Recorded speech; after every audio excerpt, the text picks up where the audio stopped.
She gave up everything she owned to fund his university tuition, letting go of her own dream of becoming a doctor, just so the boy she adored could rise out of poverty. 7 years later, he's a thriving engineer living a life of luxury in Accra. But when her mother falls critically ill and she calls him, pleading for help, he sends her scraps, and then proposes to her best friend. What he doesn't realize is that she's been holding on to a powerful secret, one that could turn his world upside down. This African love story will break your heart, and restore your hope in karma. The ending will shock you. Don't blink, because when his past and present collide, the truth explodes. Hello family, before we dive into this gripping tale, please subscribe and tap the notification bell so you're first to know when we drop a new story. And let us know in the comments what time you're watching and where in the world you're tuning in from. Chalk scraped against the faded blackboard as 17-year-old Kwame hurried to finish his math equations. Sweat dotted his brow, despite the cool breeze floating through the cracked windows of Kumasi Secondary School. His battered textbook, barely held together with glue and hope, lay open beside a pile of scribbled-on papers filled with frantic attempts at answers. Time, called Mr. Asante, the no-nonsense math teacher whose sharp voice could hush even the loudest classroom. Kwame's stomach dropped as he looked at his unfinished test. All around him, students turned in their exams, chatting with ease. Their shiny calculators and flawless textbooks only made his torn notebook feel even smaller. This test was his shot at university, the only way out of the poverty he was born into. As the others left, buzzing with plans for the weekend, Kwame sat frozen, staring at the blank spaces on his paper. Every second that passed felt like his future slipping away. By afternoon, the heat blanketed Kumasi Central Market as Kwame wove through bright stalls and busy vendors. The air was thick with the smell of fried plantains, roasted maize, and fresh vegetables. Sellers called out in a mix of Twi and English, their voices battling the blaring horns of passing tros. His stomach growled, but the few coins in his pocket were for his ride home, not food. He sped up, trying to ignore the mouth-watering smells. Then, a laugh stopped him in his tracks. Akojua was behind a wooden stand, counting money from her mother's Kent cloth stall. Her yellow headwrap gleamed in the sun, and her bright smile lit up her face as she chatted with customers. At 18, she moved with the strength of someone who balanced family responsibilities and schoolwork with grace. "Kwame," she called, waving. "You look like you've seen a ghost." "What happened?" He hesitated. Pride and need clashed inside him.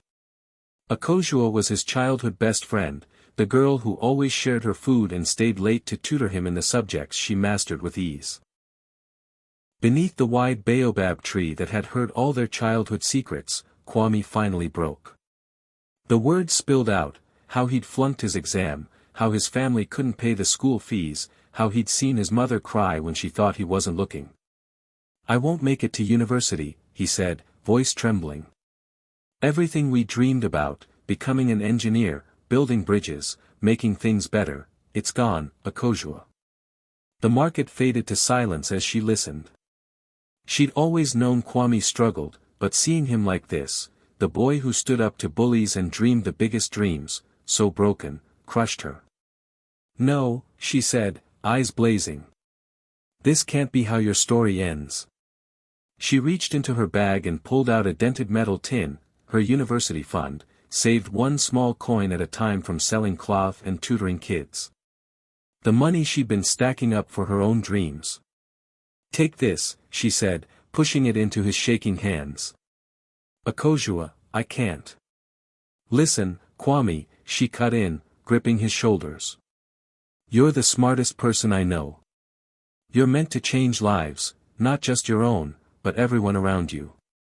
I believe in you more than you believe in yourself." The tin felt like a brick in Kwame's hands. Inside was her future, her hopes, now handed to him. "I'll pay it all back," he choked out. "Every pasewa, I swear. And when I make it, I'll make sure you have everything you've ever wanted. We'll build that life together, like we always dreamed." Akojua smiled, though her eyes shimmered. She was betting it all on faith, faith in him, in their bond, in the idea that loyalty and love could win. "Promise me one more thing," she whispered, her voice nearly drowned by the wind rustling through the baobab's leaves. "Promise me you'll never forget where you came from, or the people who believed in you when you didn't." "I promise," Kwame said, pulling her into a fierce hug. "You and I, we're more than family. Nothing will break that." As the sun dipped behind Kamasi's rooftops, splashing the sky with fire and gold, neither of them could have predicted how everything would soon change. In that sacred moment beneath the baobab, the first chapter closed, and fate had already begun weaving the threads of both glory and heartbreak. They were about to learn that success could threaten love more than failure ever did. The green lawns of the University of Ghana in Legon stretched like a dream, so far removed from Kamasi's dusty streets where Kwame's story began. Students in designer uniforms scrolled on flashy smartphones as they walked between sleek lecture halls. Among them was Kwame, now 21, transformed. His crisp shirt, polished shoes, and confident walk said it all. He was someone now. The scholarship Akojua's sacrifice bought him had led to internships with major companies. Each step forward built his resume like bricks in a wall. "Kwame," a voice called out across the courtyard. Dr. Mensah, his engineering professor, waved him over. "Just the person I wanted to see, I've got news about your application to the firm in Accra." Kwame's heart pounded. This was the moment. Goldstone Engineering, one of the most elite companies in West Africa. His dream job. "You got it," Dr. Mensah beamed. "They were blown away by your thesis on sustainable design. As for the salary, let's just say, you'll never have to think about money again." Kwame shook his professor's hand as nearby students offered their congratulations. But a quiet voice inside whispered Akojua's name. He hadn't reached out in months, swallowed by final exams and job applications. The guilt was heavy and ever-present. That evening, back in his neatly organized dorm room filled with engineering books and award certificates, he finally dialed her number. The phone rang several times before her familiar, warm voice answered. "Kwame. Oh wow, is it really you?" Her joy was contagious, taking him back to the days they sat beneath the baobab tree. "It's me," he said, surprised at how formal his voice now sounded. "I have news. Big news." "Tell me everything," she exclaimed. He could imagine her sitting in her modest home, still wrapped in the colorful cloths that had always made her stand out. He shared the details, the job offer, the generous salary, the apartment the company was providing in East Legon. With every word, he felt the widening distance between their lives, his rising quickly into Ghana's privileged circles, hers still rooted in Kamasi's crowded markets and tight-knit community. "I'm so proud of you," Akojua said gently, her voice thick with emotion. "Those dreams we used to talk about, they're finally happening." "Our dreams," Kwame corrected quickly, though something in his voice had changed. "I'll send money soon, for your university fees. I haven't forgotten my promise." But even as he said it, the words felt off. A vow that once held the weight of devotion now sounded more like a donation from someone who had outgrown where he came from. 6 months later, the rooftop terrace of one of Accra's elite hotels buzzed with the chatter of Ghana's wealthiest minds. The skyline sparkled below like a sea of stars, modern Africa at its finest. Kwame, now dressed in a suit worth more than his family's monthly income, moved confidently among CEOs, engineers, and ministers. "Kwame, come," said Mr. Adu, his boss at Goldstone Engineering, leading him toward a poised young woman whose presence seemed to brighten the entire event. "This is Ama Ajay," he continued. "She just returned from studying law at Oxford. Her father owns Ajay Construction, you might have heard of them." Kwame's breath caught. Alma was striking, graceful and polished, with an air of global sophistication. Her smile was warm but precise. Her handshake was firm. "I've followed your work on the Team Bridge project," Alma said, her voice carrying the accent of Ghana's well-educated elite. "We need more engineers like you, building with purpose.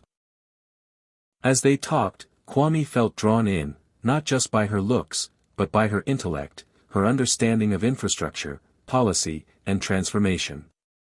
For the first time in months, Akojua faded from his thoughts. Alma belonged to this world, the world he was now becoming part of.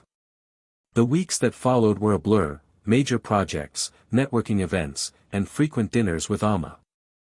Kwame poured himself into this new life with the same energy he once gave his books.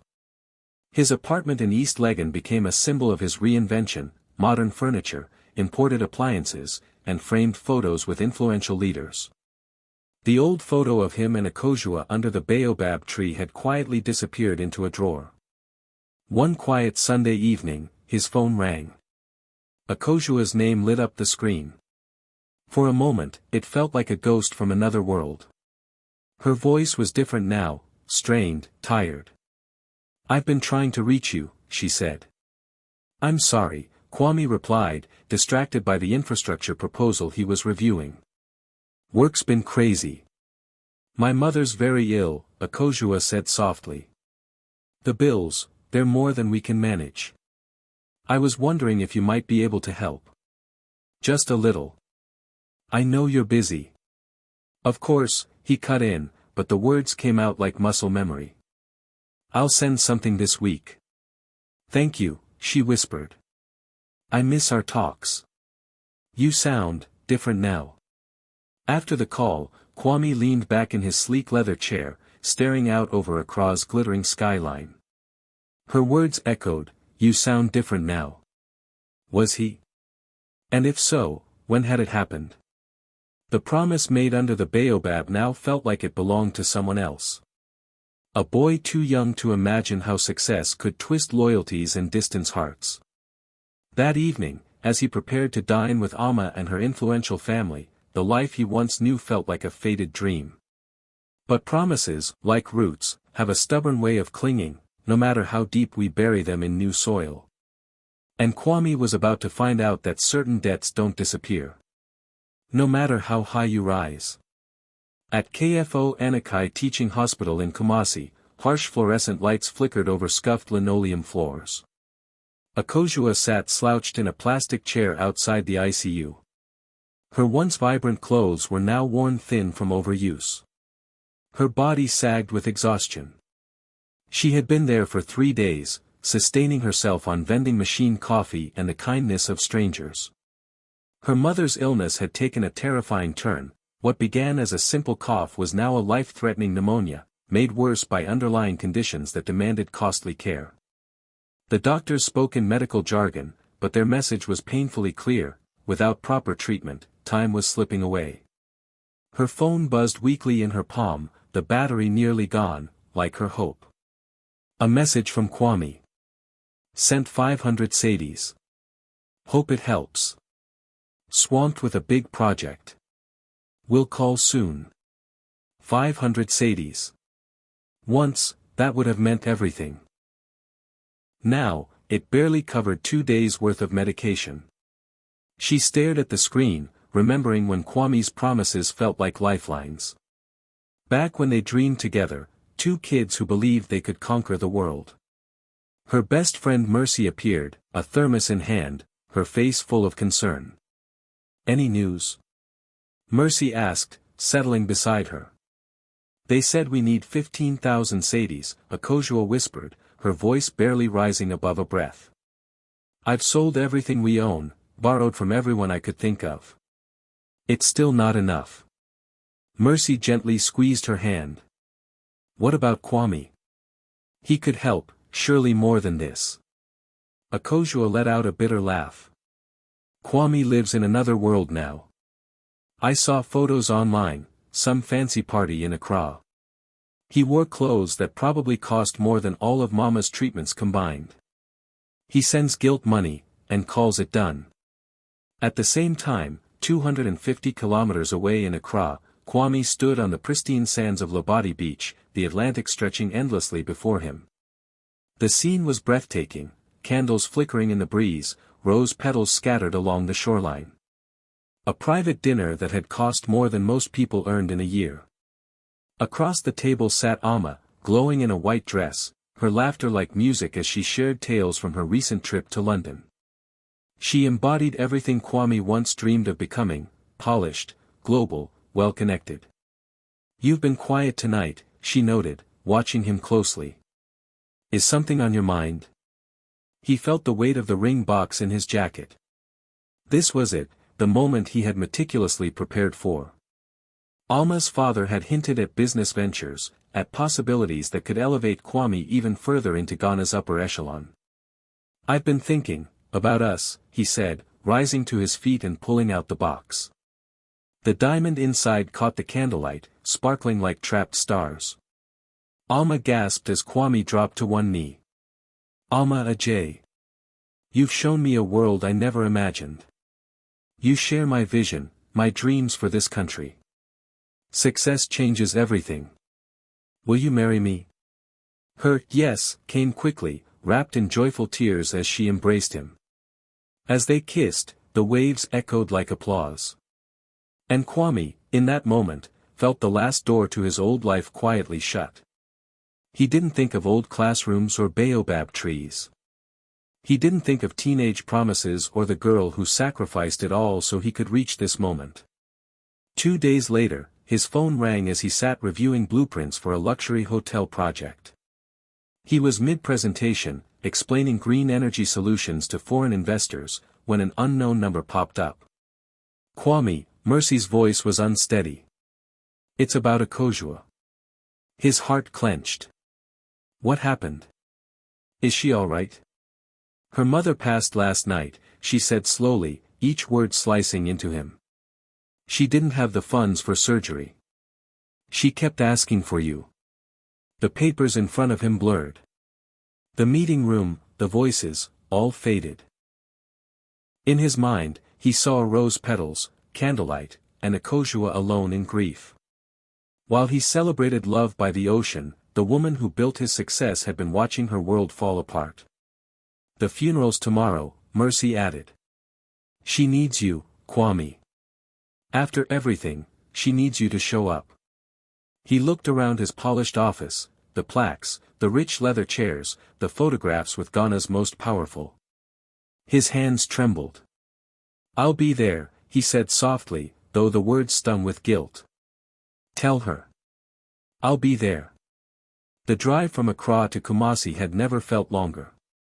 With every passing kilometer, layers of his carefully crafted image began to peel away. The air grew heavier with dust, the buildings simpler, the sounds more familiar. When he arrived at Akosua's family compound, mourners had already gathered.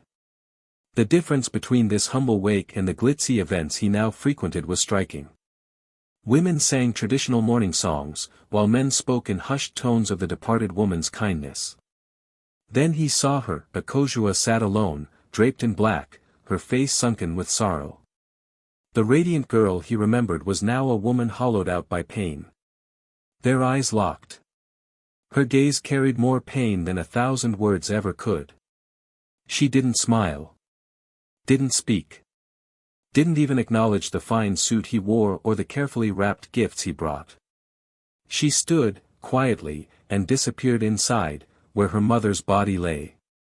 Mercy stepped in front of him before he could follow. "She doesn't want to see you," she said calmly. "She says the Kwame she knew is gone. And she has no desire to meet the man who replaced him." The word struck harder than a slap. Standing there, in the compound of his childhood, surrounded by people who remembered him before fame rewrote him, Kwame finally saw the truth. He had achieved everything, and lost the one person who had believed in him the most. Not to death, but to the choices he had made. As the morning songs continued, he realized, some betrayals are too deep for success to repair. He had come home. But home didn't recognize him anymore. The first light of morning crept over Kumasi as Kwame sat slumped on the steps of the funeral home. His expensive suit was wrinkled and wet with tears. He hadn't gone back to his hotel. He couldn't. Every glance from the villagers felt like a quiet judgment. Then came the sound of footsteps. Akosua appeared, weary and pale. In her hands, a worn leather journal and a yellowed manila envelope. "I have something to show you," she said flatly. "Something I should have shared years ago. But I was too proud. Too foolish to think it would matter." Kwame stood, heart pounding. "Akosua, please, just let me explain." "No," she cut him off, fire in her eyes. "You've explained enough. Now you need to listen." She sat beside him, keeping her distance, and opened the journal. Page after page was filled with neat handwriting, faded photos, newspaper clippings. "Do you remember when I gave you my university savings?" she asked, tracing a finger across one page. "Do you remember what I said about chasing dreams?" "Of course," he whispered. "I never forgot." "No, Kwame. You forgot everything." Her voice turned cold. "That money I gave you, it wasn't just for school." Her hands trembled as she turned to one page. Glued to it was an old acceptance letter, University of Cape Coast, dated 6 years ago. "I got in," she said. "Full scholarship. I was going to be a doctor. Pediatric medicine." Kwame's chest tightened. "Akosua, no.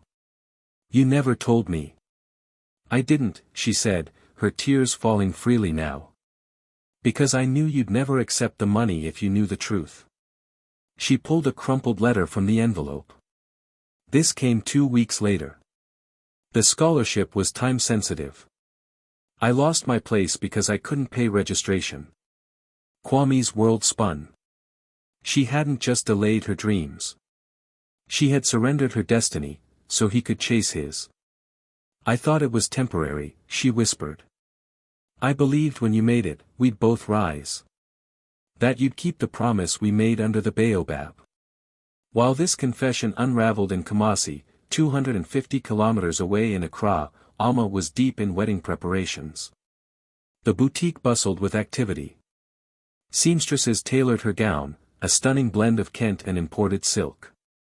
"The invitations are perfect," Mrs. Ajay said, reviewing the gold-embossed cards. 500 guests.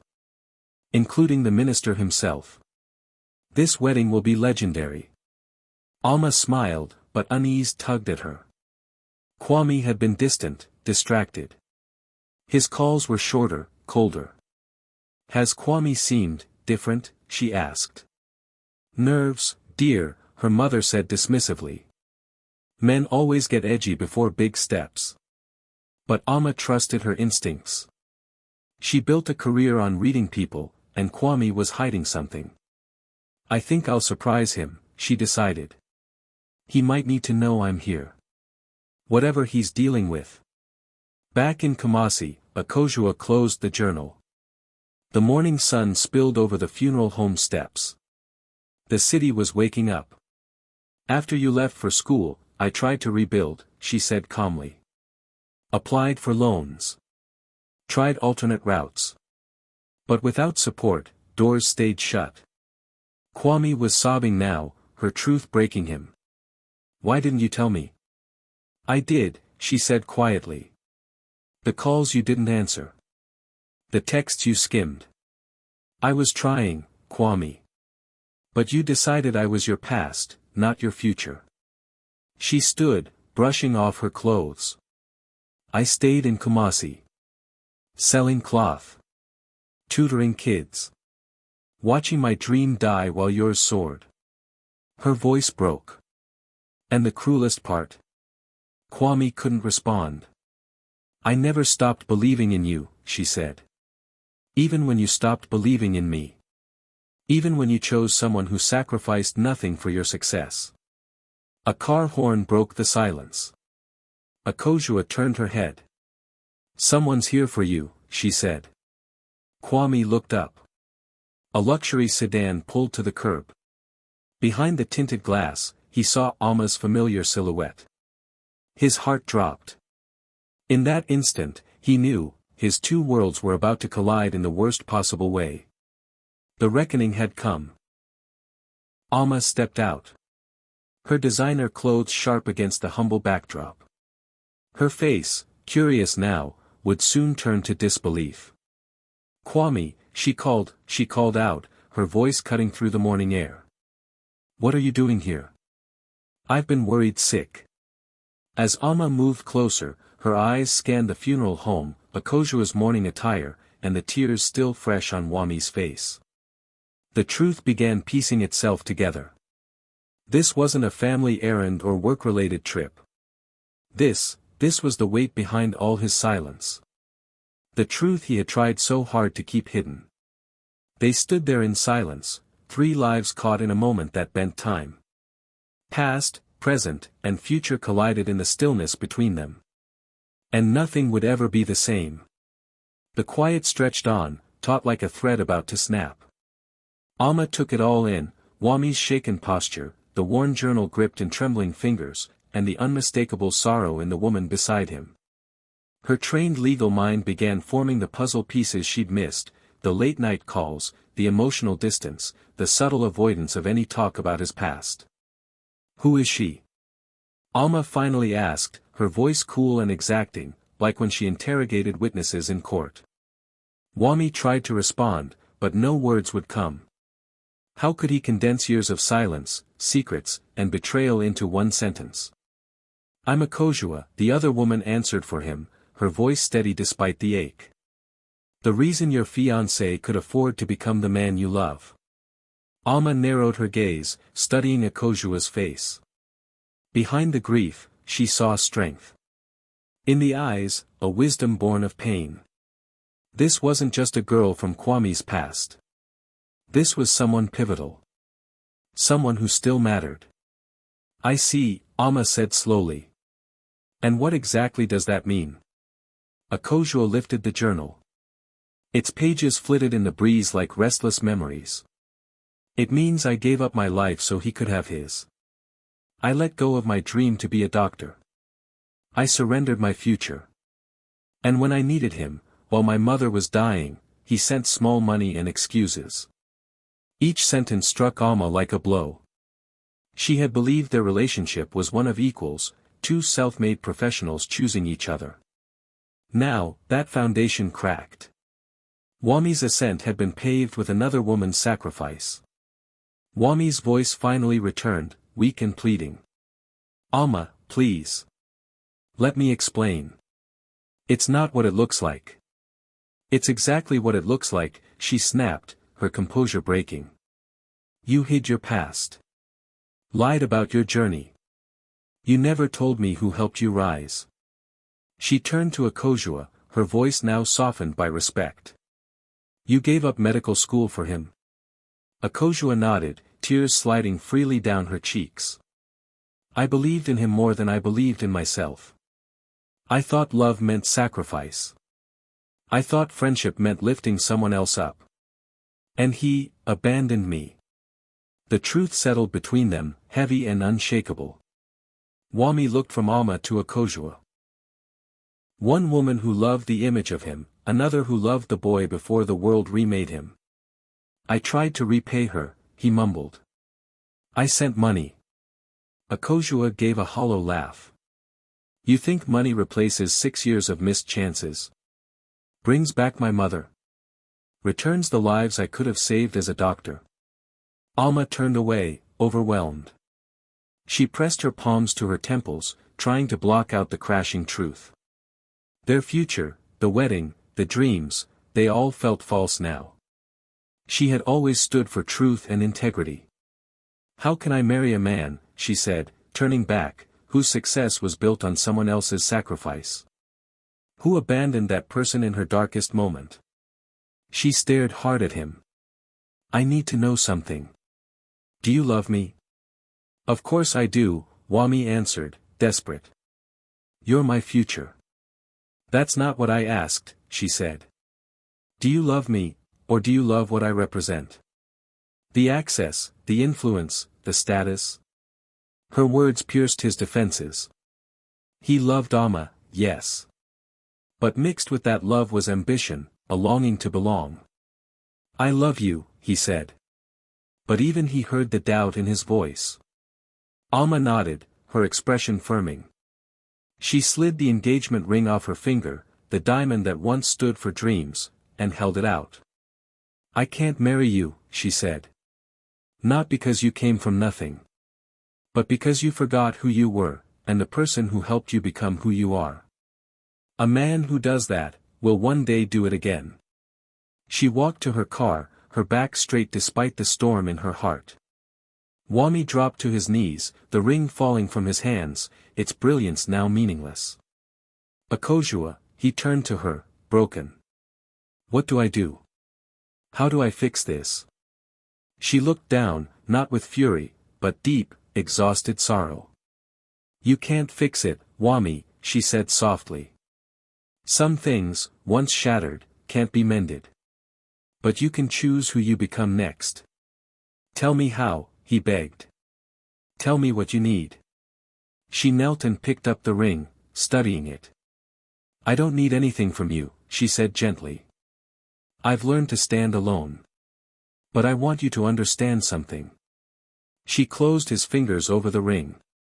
"Success without integrity is failure in disguise. Wealth without compassion is just a hollow prize. You reached the top, but lost yourself along the way." "I can change," Kwame whispered. "Let me prove it." "The second chance I'm giving isn't for me," Akosua said, rising to her feet. "It's for the others, the young ones like us, who'll one day be tempted to forget where they came from." She gathered her journal. "I've been accepted into a nursing program in Accra. It's not medical school, but I'll still save lives.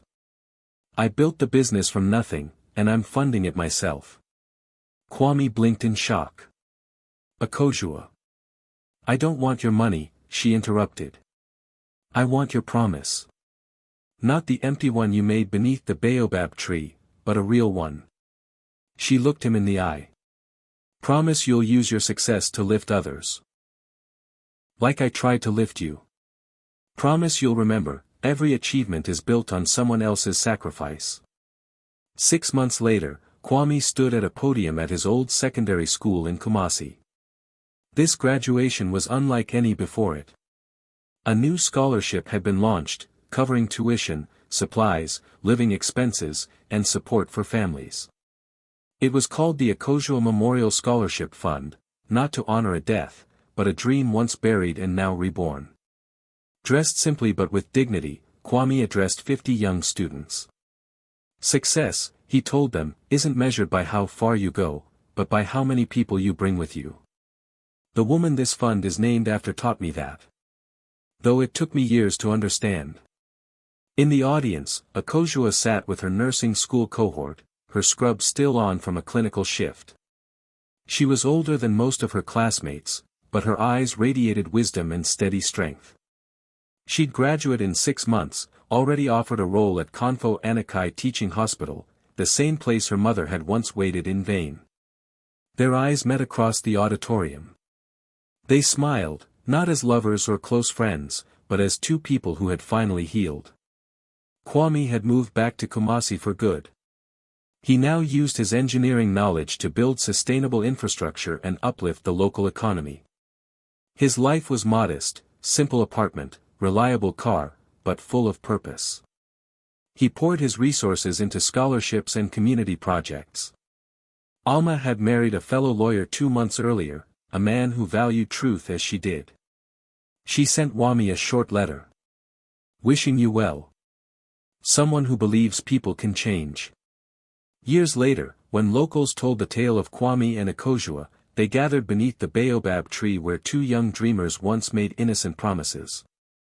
The tree had witnessed many vows over the years. Some were kept. Some were broken, so better ones could be made. Some hearts had to be broken to be rebuilt on stronger ground.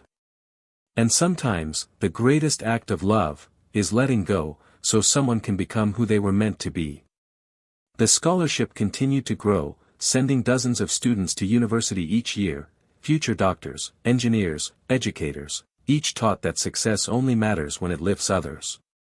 And in the pediatric ward of Konfo Anakai, Nurse Akosua, soon to become head of her department, saved lives quietly, one child at a time. She never married. But her life was rich with purpose, and the quiet joy of dreams that had once been deferred, but never destroyed. The baobab tree still stood, its ancient roots deep in Kumasi's red earth, its branches stretched toward the sky. It had seen seasons of pain and growth. It had heard many promises. It remembered them all, waiting patiently for those who made them to return. Because the most important vow isn't made to another person, but to ourselves. To stay true to who we are, no matter how far we rise. Moral lesson. True success is not measured by personal milestones, but by how we honor those who helped us climb, and how we pull others up with us. This story reminds us, never forget the hands that lifted you, or the sacrifices made on your behalf. Fulfillment isn't found in what we achieve for ourselves, but in what we enable for others. Thank you for watching till the end. Please like, comment, share, and subscribe for more powerful stories like this.